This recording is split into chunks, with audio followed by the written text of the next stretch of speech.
Alright guys, we are back and going to be talking some Dota 2 now. In particular, we're going to talk about some, I guess, the international news and how it might be impacting MLG Anaheim. I'm not sure if you guys saw recently, but the international, or Valve, announced the dates for the international, and they happen to be in July this year. Were they in July? They weren't in July last year. Right? It was August. Was it August last year? I can't remember. But anyways, the dates seem to be really putting a lot of big events like MLG Anaheim and one other event too, which I'm forgetting right now. But lots of Dota 2 events really in a small period of time, and that's going to be impacting a lot of teams and their ability to send all their players to all these different events. Because as we know, it costs a lot of money to send your players everywhere. So I think Adam said that Dota 2 at MLG Anaheim might be in jeopardy because of that. And fuck. Yeah, I know you're... They're gonna be able to reschedule that, right? Reschedule what? Reschedule MLG Anaheim? They've already booked everything? Dude, that would... Yeah, there's no way they're gonna reschedule MLG Anaheim. Nope. You don't think it's possible to move it at all? No, I don't think so. I mean, they have about 3 months. Like, they have like almost exactly 3 months at this point. So... I don't know, maybe, but from what I would think, logistically, it's just probably not possible. And, you know, Dota 2, obviously, big part of probably what was going to be MLG Anaheim. Starcraft 2 is going to be there. I'm sure CSGO will be there. So losing Dota 2 is probably like losing the main stage, right? I mean, that's probably the main event that would have been the main event at MLG Anaheim. So what are your thoughts on this type of thing? And... actually, one other bit of news too is that Gabe Newell was doing an AUA or whatever, and he did announce that the international is going to be in the Key Arena also, which is the basketball arena in Seattle, or is it the basketball arena in Seattle? Wait, who plays in the? Actually, Seattle doesn't even have a team, right? So the Key Arena, who plays in the Key Arena in Seattle? Do we know? Shoot, I'm trying to remember. Anyways, you can look at the AMA is right, or the AUA is right here.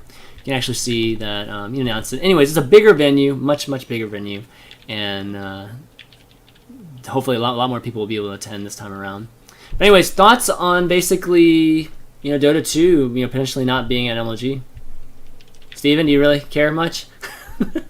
I mean, it might make Starcraft 2 a bigger deal. I mean, I don't know. Yeah, but I mean, as somebody that kind of works for, I don't want to say I work for MLG, but that will be getting paid by MLG to cast, I would want MLG to be doing as good as possible, so I mean, that kind of sucks. I mean, it's bad for MLG, and as somebody that wants MLG to succeed, I guess in turn that's kind of bad for me, so... yeah. I mean, yeah, it kind of makes StarCraft, like, the biggest thing, but not in the way that we would have wanted it to be. Right, by default, I mean, kind of thing. I don't know, hopefully. How was viewership influenced the last time? What did we have, like a WCS final on top of TI3, or what was... Oh, last time TI3 happened at the same time as season finals for basically all three of the regions. Oh, yeah, because all remember that? Yeah, that was really bad. Yeah, so... yeah. So, I mean, it's just the Dota 2 portion, guys. I mean, that's what we're talking about. We're not talking about, like, all of MLG. Well, but the Dota 2 portion is the biggest part of what that MLG was going to be, right? Yeah, I think so. Do you think they're going to undo? Do you think they're just going to scrap Dota 2 completely, or do you think they're going to try to have, like, different teams there, or how do you think that's going to work? I mean, I would try to at least salvage something, so, yeah, I would see what teams can actually show up, because... I'm sure some of the bigger teams can still afford to send all the players to 3 events within, like, it's a month's time. So, yeah, I mean, Dota 2 is going to... I mean, we've seen the numbers that Dota 2 generates for MLG, so it'd be kind of crazy not to have anything. Oh, so I'm not misunderstanding. These are happening in the same weekend, the TI4 and the... It's not the same weekend. It's just within, like, a month's time, so there's... Oh, never mind. I don't give a fuck. That's fine, then. It's not as bad. Never mind. Forget everything I just said. I confused myself. Yeah, it's fine. So, I mean, the real concern is that can every team make all of these events? And well, even if they don't, fuck them. No, I'm just kidding. They should be able to. Fuck them. Dota kids have tons of money. They got money out the ass. Fucking... I don't know about that. Them cancerous MOBAs taking all that esports money. They better come to MLG. Yeah. Oh, it looks like the other event looks like to be an ESL event. Showing the On Gamers article. You're welcome, Rod. But what do you think of this, Richard? It's Dota. I mean, I'm not even sure I'm allowed to have an opinion about that game. So What? Okay. Okay. I think we've already gone into meltdown. I'm being misquoted by Pyrian Flax, who's sad to see the level of fucking stupidity continues. But yeah, I mean, you know, Dota, the international great esports event, great game, great community. Are they funding the TI4 using the same way they did the TI3? There's been no news on that quite yet, but they'd be crazy not to, given that TI3 was basically paid for, the event itself, I think, by the compendium, by the money made up from the compendium. So why would you not do it again? I mean, it was an amazing success. It was. Okay, moving on. Let's talk about ESL, ESL's event, the $150,000 Dota 2 event that they announced actually last week. We just didn't get a chance to talk about last week. So this is the other event that we were talking about. We're just within this month's range, this month's time, and yeah, ESL. So ESL hosting a big event. There's some talk about, I guess, Dota 2 having their own IEM like circuit, which is definitely news, given that ESL's had a very close partnership or close relationship with Riot in the past, doing LCS and that sort of bit. So picking up Dota and I guess still doing some League stuff, that's pretty weird. Richard, what do you think of that? Well, look, I saw the preview of Thorin's interview with Carmack. I don't know if you saw that. Yeah, I saw it. Talking about how it was ethically the right thing to do to keep the games separate because of how much investment Riot had put into the League of Legends tournament. And I'm a little bit sort of saddened to hear him make that argument, because for me, IEM's always been about putting on the very best esports titles. You had to earn your way into being on the IEM circuit. And Dota definitely belongs, if we're to retain that prestige, it definitely belongs on there. The fact that you have to keep them separate because one organization is monopolistic in how they want to, spend their money, and the return they want to see on it is that all of the MOBA titles are rejected across the board, and we know this serially with Riot, even to the point of the most recent embarrassment with the contracts where you're not allowed to play other games on stream, right, because Riot made you as the streamer by virtue of you playing their game and helping make their game popular. Great argument, Riot. I think it's incredibly sad that the two games have to be separate, that we're encouraging this tribalism within esports, which doesn't help grow the scene holistically. That said, ESL do amazing work. They got great staff. Every ESL event I've been to has been a fantastic experience from a press perspective, from a spectator perspective. I've never competed at one, so I can't talk about it, and I have seen a few complaints from players in the past, especially the one at Gamescom, where we saw some Starcraft players complain about hotels and whatnot. But I think generally people receive them really well, and I think this Dota 2 tournament's going to be awesome. I think the venue's incredible. I think it's really going to bring it to life. And like I said, I think it's going to be a huge success. I just think it's a shame, that there isn't room for two MOBAs on the IEM circuit, and that is almost like being financially driven. So, I hope that changes. I'd like to see Dota on IEM. I think it belongs there. Yeah, it's definitely a way to circumvent that whole thing, is to create their own circuit. But that's what I mean. It's like to create a separate brand almost just for the purposes of Dota. It just seems really unnecessary. Like, I'm pretty sure the fans could play nice for a few days. Hell, like, you might even enjoy spectating the other game. you might not have done it for whatever reason, but you might be there live at the event, and you might think, fuck it, I'll watch a game, and it might bring it to life. I didn't understand competitive LoL as a spectator thing until I saw it live. And it was at an ESL event. Yeah. I saw SK Gaming, they were massively behind in a game, and they made a Baron steal, and everyone went fucking mental, and they came back and won. Yeah. And that was when I understood LoL as an esport, right there, right then, how hyped the crowd got, how hyped the players got, and I got it. You know, it wasn't just a bullshit game anymore for me. So I think it could have a huge positive effect and sort of end this bizarre Cold War between the two communities. But obviously that isn't to Riot's interest. I know I would have liked to have seen ESL have a little bit more backbone about it, but I totally get why they haven't done it, because obviously money talks in this industry. Yeah. Any thoughts, Steven?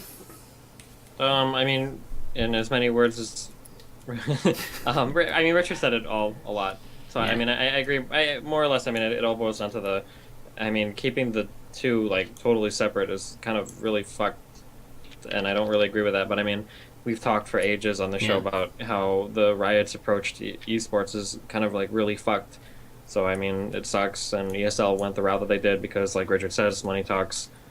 So I mean, I don't know. I don't really have anything. I mean, I agree with pretty much everything Richard said about it. It's pretty shitty. It's a shitty situation. Still really cool though. Still really cool to see any kind of event, just to any kind of Dota event popping up for ESL, and it's a pretty big event. 150,000 is not a small chunk of change, and I know Kennegate's been working hard on Dota 2 over there, so going to be cool. Going to be exciting to see this, and it's going to be kind of like a little appetizer to TI4. So really excited to see how all of that pans out. All right, let's talk a little bit of League. There's one bit of news in League that's probably worth mentioning, and I know Richard, you were definitely really in tune with just this news. Basically, it was the Curse versus the Coast match that happened maybe a few days ago, right? And basically, a bug occurred in the game, which essentially cost Curse the game, a game at which they were leading too. So, what ended up happening is they I guess they were making a ruling on it, and basically in the end, Curse ended up losing the game because of the bug, and then they basically stuck with the result. Steven, what are your thoughts on, I guess, a bug costing you the game, and I guess general rules around that, on how to, what's the fairest rules that a tournament can have based on that, especially if it's happened past the midway point of a game. I hate to fucking do this for the second time on the show, but again, it's such a fucking complicated situation. I mean, wow, we stumped Steven twice today. Oh my god. What do you do? Did you watch the video? It was pretty clearly fucked. He flashed and did nothing. Yeah. And then fucking dropped Tibbers on only Thresh and the fucking Dragon. It was a total fucking wreck. It was a total disaster. You can make fun of St. Vicious for missing spot all you want, but that was a total fucking train wreck. But what do you do? Say sorry, fuck you to the other team, or replaying the match, or fuck you to CLG, or whatever. I don't know. It's a really fucking. There's no resume. I mean, are the rules the fairest right now? I guess. Would you change anything at this point? What was the final ruling that they actually made on it? I watched the video and I saw his tweet, but I didn't see what the final ruling was. So they just stuck with it. And they just stuck with the results basically. Yeah. Just played on. I mean, I don't know. That's really fucking rough. I've always been critical of League's. Everything about League's programming is really shit. The login client is really shit, and the game itself is a huge fucking hack job. It'd be really nice if they would go back and fix all that, but I don't know if they ever will. It's really funny if you don't know. I mean, tournaments have to be played a patch behind because the client is so fucked that they're always worried about new bugs popping up, and every time they throw a new patch on, you'll find these really fucking weird, seemingly unrelated glitches happen. Right. Or, they add a new item into the game, or they add a new champion, and all of a sudden, Zonia's gives you infinite attack speed after you go. Just the most random and stupidest shit. You can tell because of the fact that every time a new patch comes in, that there's all these weird fucking bugs, that the client is a huge hack job that needs to be re-looked at some point. Although, I mean, I can understand why nobody wants to go back and start over on something. Well, I guess what's that much shit on top of. I guess what we need to discuss is, should there be restart from replay, kind of like Starcraft 2 implemented, I mean, right? if they could do it, I mean, that would be really good, yeah. But I mean, yeah, sorry, I kind of went off. Yeah, Riot's kind of really sucks. They should fix that. But I mean, in terms of actual rules, you have to look at it from Riot's perspective too. Are they really going to resume from replay? Like, imagine the concession that Riot is making to implement a resume from replay feature because the client is so shitty that they anticipate that happening in tournaments where they're already playing a patch behind because they're worried about bugs. Like, it's like that's like the ultimate in our client is really fucking bad. Even though we're playing on a patch behind, we're still going to be able to resume from replay because there still might be bugs that we missed, you know? Okay, that's fair. Richard, thoughts? I just think, again, this is just such a ridiculous situation to have happen in esports in 2014. The environment you want to create for competitive players has to be a level playing field, and we have debates about fairness all the time. You know, like can the fans hear the crowd? Can they see the screens? You, as the people who make the game, have got to provide an environment where consistency is key. If I try and do something, I need it 100 times out of 100 to do what I intend it to do. That is how skill is truly defined. My ability to perform that action with that outcome consistently across the board.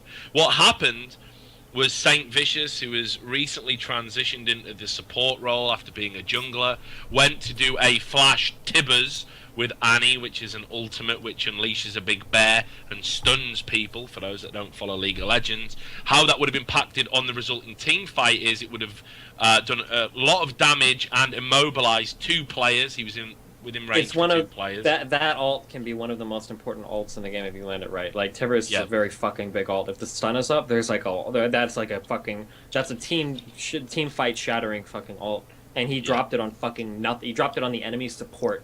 He just fucking dropped. It was a totally fucking worthless ult. Yeah, but what happened? Yeah, because what happened was it got delayed. It didn't go off when he flashed. So people were like, "Oh, he's misflashed," but he was actually clicking the ulti, and then he moved to focus the support, which was targeting the carry, and then his ulti went off. Now, immediately the players have reacted, saying like, "What the fuck?" And there's a rule that Riot have where if what they describe as a result influencing bug, like if a bug occurs and it costs you the game, they will redo the game. Now the admins looked at that. This was a fight that I think it resulted in an ace or certainly 4 kills. Yeah. It also lost them a dragon, and it was at a key stage just as we were transitioning sort of into the mid game. And they deemed it to be not that important enough to restart the game. And if you look at the cursed players after it happened, they were ruined. There was no mentally coming back from that. They knew they'd lost. They went through the motions and lost to a fellow relegation rival. And be under no illusion, Curse are in dire straits this season. They've got problems. This result was absolutely key for them to pick up. And I think it's a massive shame that Riot haven't done the right thing and had a replay of that match. Because I'll tell you this: when you're on the receiving end of that sort of defeat, it doesn't just hurt you for that game, it hurts you for games to come. You start to get into the psychology that you're cursed, like nothing is going to go your way. And equally for the victors, Coast aren't going to be satisfied with that, because their detractors are going to be able to point to this game-breaking bug was the reason for their win. Not that they earned it, not that it was done through merit, but that a bug gifted them the victory. And Saint Vicious went onto Reddit, which is where everyone goes, obviously, and he gave a ridiculous, just depressing statement to read. He said, "I don't think I have ever been so mentally broken after something happened in a game at this before." This dude's been in the military, right? This guy has been in the fucking military. I want you to imagine what a computer game has to do to someone that's been in the military to mentally break them. It's astounding. So he said, we could have won the game after that fight if the right movements were made, even with how it turned out, but I feel like our minds were in the wrong place. I don't know, this is definitely one of my toughest losses. I know there is nothing Riot can really do at this point about it outside of looking into fixing it, and I accept that. Well, I don't think he should accept that at all. I'd be fucking pissed. I'd be fuming. I'd be pushing for a replay even now. Everybody knows that that result was bullshit and that it hinged on a bug that was to do with the game. And in that same thread where he made that post, loads of players are coming forward and talking about their own solo queue experiences, about how it's happened to them. This isn't an isolated incident. This is something that Riot need to fess up and say, you know what, we cannot have a team potentially relegated out of LCS because of something that was our fault. And I think they should force a replay about that game. I think that's the only fair outcome for it. Well, doesn't look like it's going to happen. I mean, given that it's been days. I absolutely, you know what I mean? I absolutely don't think it will. And I just think that's really sad. I think you know, again, to put it into a sporting context, imagine you're about to score a goal in football or soccer, depending on what side of the water you are from, and the goal, as the ball is about to cross the line, the goal collapses, right? And the goal collapses, and the crossbar drops down onto the ball, so it doesn't even get to cross the line. And then the ref says, well, no goal. You'd go fucking spare. Yeah, You'd be like, that's not my fault. I've scored. Like, who's responsible for the goals? Like, fuck the ground, fuck the club, fuck everything. We're out until we get a goal awarded. You'd be, you know, and there's precedent for this in real sports. So, I think Riot is somebody that, you know, they love to be compared to real sports. They don't even like to use the term esports. They refer to themselves as a sport. They compare themselves to baseball. Well, if this was a real sport, I'm pretty sure there'd have been a replay of some sort. This is not a bad officiating decision. This is a environmental factor that was in Riot's control that has you know, perverted an outcome of a result. And Curse have got every reason to feel aggrieved. Okay, well, that's going to be it for that topic. Going to go into some Q&A here, but I'm going to have to do something real quick. So we're going to take a quick break, and we'll come right back in a couple, like a minute or two. Be right back. I'll be right back in a second. All right.